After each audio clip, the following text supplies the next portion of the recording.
और उससे आगे सक्सेसिव क्लास की फ्रीक्वेंसी आपका F2 है मेरे दोस्तों, F2। बोलो बात को समझे? आप बोलोगे हाँ जी सर समझे हैं।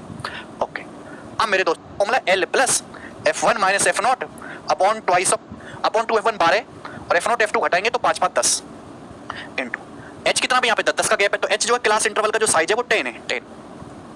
तो 12 माइनस 10 2, 2 से 10 को काटेंगे 5 बार और 20 5 25। तो सवाल का आंसर एग्जैक्ट 25 आ जाएगा।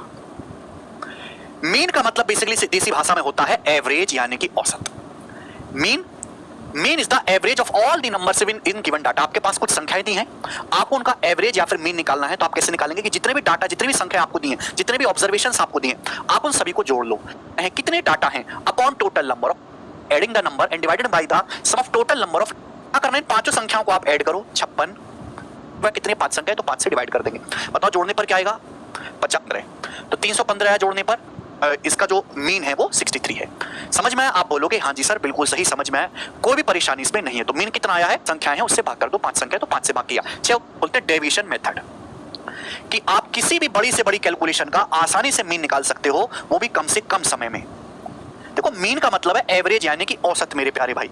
मीन एक ऐसी जानकारी है जो किसी आदमी को बता दी जाए तो उसे पता भी ना लगे और अंदाजा भी लग जाए। जैसे कि एक क्लास में 5 स्टूडेंट है, तो हमें एक क्लास में 5 स्टूडेंट, उनके मार्क्स ही आए।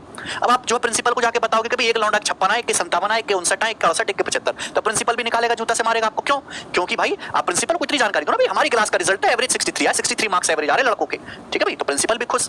चलिए, तो डेविएशन मेथड क्या है कि आप अपनी मर्जी से कोई भी संख्या मान लो कि ये एवरेज है। थोड़ी देर के लिए देखिए, मीन जो भी आएगा मेरे प्यारे भाई, मीन या मध्य, हिंदी में हम इसको क्या कहते हैं, मध्य।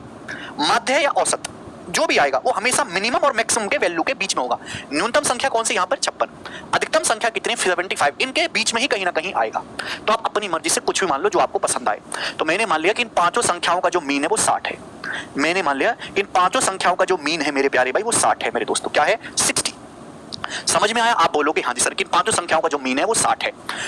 तो ये मैंने मीन एक्चुअल में है नहीं 60, मैंने अपनी मर्जी से मान लिया, माना 60 है। आप 60 की वजह 61 मान लो, आप 62 मान लो, 63 मान लो, व्हाटएवर आप कुछ मान लो, कोई फर्क नहीं पड़ेगा। तो जो मीन है वो मैंने अपनी मर्जी से, आसान नंबर है 60 मान लिया। अब 60 से कंपेयर करेंगे हर एक संख्या को, कम है तो माइनस, ज्यादा है तो प्लस। 60 से 56 कितना कम है, 4 कम है। 60 से 57 कितना कम है, 3 कम है। 59 कितना कम है, 1 कम है। 60 से 68 कितना ज्यादा है, 8 ज्यादा है। 60 से 75 कितना ज्यादा है, 15 ज्यादा है। तो ये जो है मैंने क्या मान लिया कि माना इन सभी संख्याओं का मीन 60 है। 60 से मैंने हर एक संख्या को कंपेयर किया, कम है तो माइनस, ज्यादा है तो प्लस। अब ये जो भी आया मेरे दोस्तों, इन सबको ऐड कर दो। क्या कर दो आप, ऐड। जब आप इन सबको ऐड करेंगे तो 4 3 7 1 8, 8 से ये माइनस का 8 कट जाएगा, तो बचा क्या, 15। जो 15 आपका बचा, इसे ही हम बोलते हैं टोटल डेविएशन।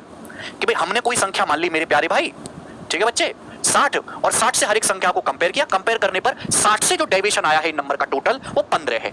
अब मेरे दोस्तों ये भी जो भी आपका डेविएशन आएगा, प्लस है तो प्लस, माइनस है तो माइनस, उसको हम सभी में बराबर बराबर बांट देंगे। केक कटेगा तो सब में बटेगा। संख्याएं कितनी है, 1 2 3 4 5, 5 संख्याएं, तो टोटल डेविएशन आपका 15 है। टोटल केक 15 है, 5 लोगों में बांटना है तो बांटेंगे बराबर बराबर। तो 5 से 15 3 बार चला जाएगा, यानी कि मीन आ जाएगा आपका 63। तो इन पांचों संख्याओं का मीन 63 है। यहां तो मैंने छोटा डाटा लिया है, अगर आप ज्यादा बड़ी बड़ी हैवी हैवी संख्याओं भी लोगे तो इस तरीके से आप जल्दी